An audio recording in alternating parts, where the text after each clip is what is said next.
You know, several years ago, I was in New York City, autographing the first book that I had written. And while sitting there autographing books, a demented black woman came up. The only question I heard from her was, "Are you Martin Luther King?" And I was looking down writing, and I said yes.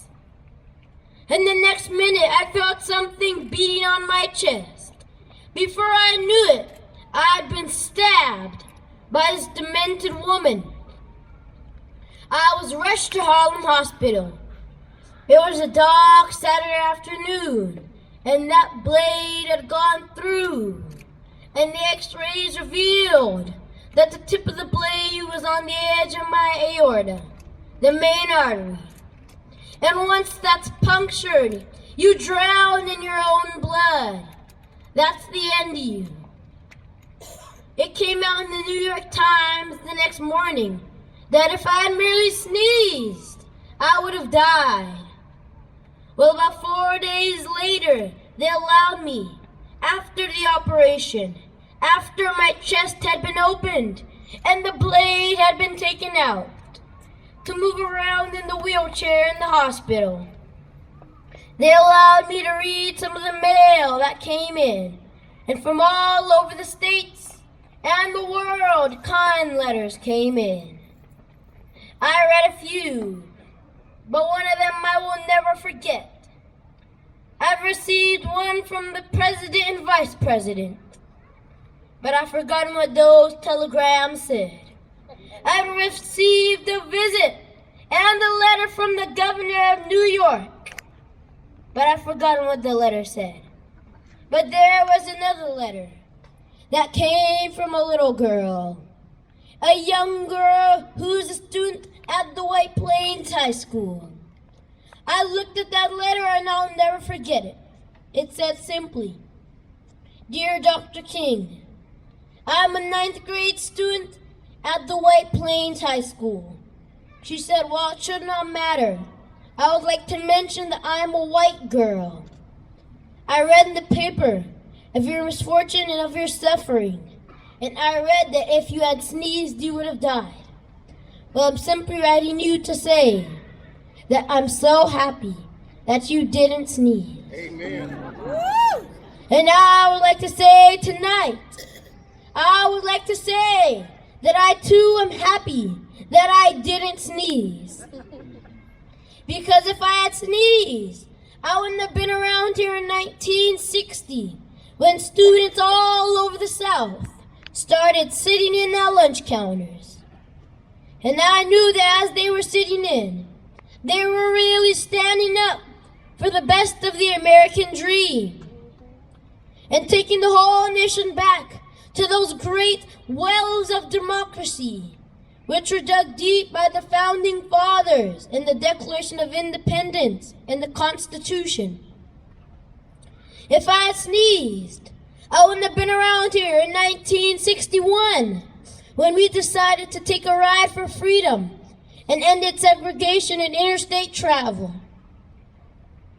If I had sneezed, I wouldn't have been around here in 1962 when Negroes in Albany, Georgia decided to straighten their backs up. And whenever men and women straighten their backs up, they're going somewhere. Because a man can't ride your back unless it's bent. If I had sneezed, I wouldn't have been around here in 1963 when the black people of Birmingham, Alabama aroused the conscience of this nation and brought into being the Civil Rights Bill. If I had sneezed, I wouldn't have had a chance later that year in August to try to tell America about a dream that I had had. If I had sneezed, I wouldn't have been down in Selma, Alabama to see the great movement there. If I had sneezed, I wouldn't have been down here in Memphis to see the community rally around our brothers and sisters who are suffering. I'm so happy that I didn't sneeze. And they were telling me, now it doesn't matter now. It really doesn't matter what happens now. I left Atlanta this morning, and as we got started on the plane, there were 6 of us. The pilot said over the public address system, "We are sorry for the delay, but we have Dr. Martin Luther King on the plane. And to be sure that all bags were checked, and to be sure that nothing would be wrong on the plane, we had to check out everything carefully. And we've had the plane protected and guarded all night." And then I got to Memphis, and some began to say the threats or talk about the threats that were out. What would happen to me from some of our sick white brothers? Well, I don't know what will happen now. We've got some difficult days ahead, but it really doesn't matter with me now, because I've been to the mountaintop, and I don't mind. Like anybody, I would like to live a long life. Longevity has its place, but I'm not concerned about that now. I just want to do God's will, and He has allowed me to go up to the mountain, and I've looked over, and I've seen the promised land. I may not get there with you, but I want you to know tonight that we as a people will get to the promised land. So I'm happy tonight. I'm not worried about anything. I'm not fearing any man. Mine eyes have seen the glory of the coming of the Lord. Thank you.